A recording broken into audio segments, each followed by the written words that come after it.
I'm Rob Jones, and I'm the set and costume designer for Wizard of Oz. Well, by the time we get to opening night of Wizard of Oz, March the 1st, we'll have been working on it for 2 years. And the early stages is a discussion with Jeremy, the director, Andrew as a producer, and then latterly Bill, who came on board as well. So we all sit down and we all talk about what we want from the show, what it should be. And basically, once we've had all of those ideas, I mean, we then start to put those into sketch form.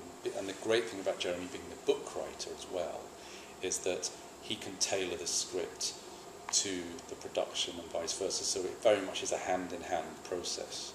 And for me, working with Jeremy is very special because not only is he a colleague, he's a friend. So we have a very strong relationship together that we talk all the time. So that it would never be the case as I designer would go off and just come up with a million ideas and present it to Jeremy. We'll work through it together. So that relationship is so important. And then obviously, once we've started to create that world, Arlene comes on board as a choreographer, and she's so important as well because she helps us then realise that world in terms of movement. And I have to work with her very closely on costume because we then have to work out if somebody's wearing this, how do they move? Can they bend backwards? Can they kick their legs in the air? The Tin Man, for instance, very, very early on, I mean, months and months ago, Arlene said to me, can we talk about the Tin Man? Because he needs to be percussive, we need to be able to hear him, I want him to tap, I want him to rattle. So, I've always taken that on board. While we were initially designing it, having all those ideas, we didn't really know what the space was, which is quite hard. And then pretty much soon after that, we knew it was the Palladium. So that in itself set us a big technical, not problem, task.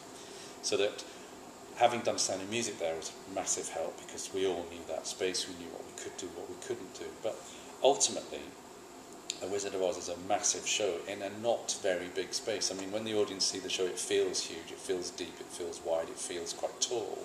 It's none of those things.